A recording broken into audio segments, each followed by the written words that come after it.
Hi guys, Kohli all time ভিডিওতে আপনাদের সকলকে স্বাগত।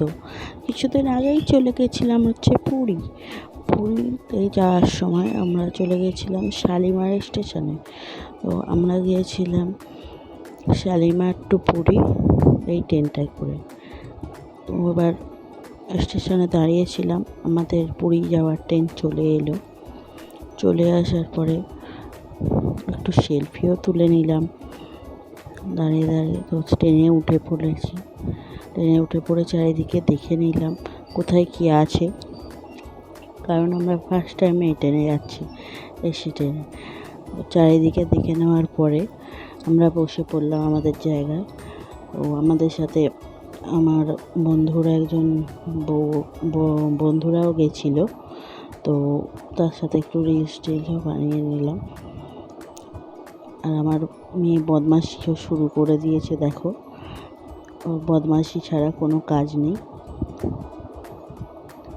তো কিছুক্ষণ পরে খাওয়া দাওয়া করে রাত্রি 10টার দিকে আমরা শুয়ে পড়ি, ট্রেন ছেড়ে দেয়। শুয়ে পড়ার পরে ট্রেনের ভিতরটা এরকম হয়ে যায়, লাইট অফ করে দেওয়ার পরে। সারা রাতের পরে আমরা স্টেশনের কাছাকাছি চলে এসেছি, পুরো স্টেশনের কাছাকাছি। চারিদিকে শুধু কি সুন্দর সবুজ আর সবুজ ভোরবেলাতে দেখা যাচ্ছে। তো আমাদের নামার কথা ছিল 5টা থেকে 5:30টার মধ্যে, কিন্তু স্টেশনের কিছু 10-15 মিনিট আগে শুধু ট্রেনটা দাঁড়িয়ে পড়ে। তো সেখানেই 10-15 মিনিট দাঁড়িয়েছিল বলে আমরা নামি হচ্ছে 6:32-এ। তো এই যে নেমে পড়েছি পুরী স্টেশনে। চারিদিকে কত মানুষের ভিড়, সবাই একই গন্তব্যে যাচ্ছে, পুরী।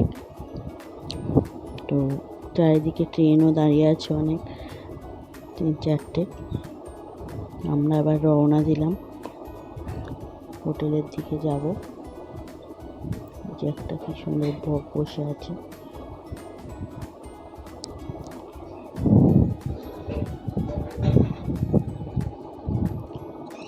লোকের পর শুধু লোকের মিছিল আর মিছিল।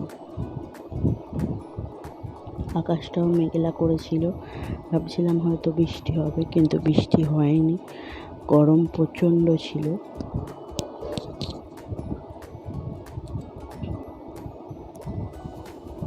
এই যে 6:32 বাজে ঘড়িতে।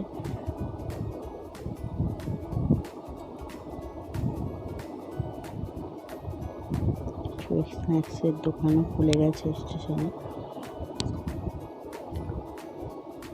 আমরা চললাম,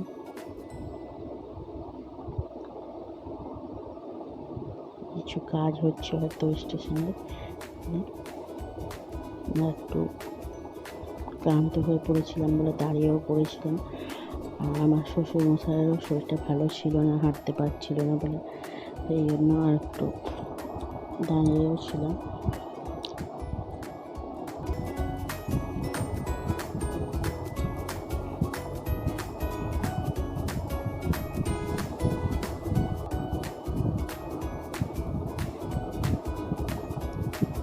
তারপর আমরা চলে গেলাম হচ্ছে গাড়ির কাছে, যেখানে আপনারা স্টেশন থেকে বেরিয়ে অনেক অটোর, তারপরে হচ্ছে আপনার ম্যাজিক গাড়ি, সব রকমের গাড়ি দাঁড়িয়ে আছে। তো ওখানে গিয়ে একটা অটো বুক করে নেওয়া হলো। আমরা 8 জন ছিলাম, যে ব্যাগপত্র তোলা হচ্ছে। বসেও পড়েছি গাড়িতে।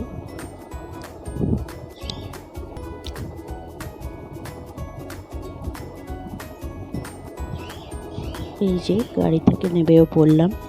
নেবে এখন সমুদ্রের পাড়ে দাঁড়িয়ে আছি। বড়মশাই, দেওর, ওরা গেছে হোটেল খুঁজতে। আমি মেয়ে বদমাশি করছিল বলে একটু সমুদ্রের নিচের দিকে নেবে ওকে ঘোরাতে এনেছি। তো এখনই সকালবেলা কত লোকের ভিড় দেখুন, আর ঢেউটা তো বড়ই আসছিল। অমাবস্যাও ছিল আমরা যখন গেছিলাম, তো অনেক বড়ই ঢেউ আসছিল। ভিডিওটি ভালো লাগলে লাইক, কমেন্ট এবং সাবস্ক্রাইব করে দেবেন। নেক্সট পার্ট পরেরটায় আসছে।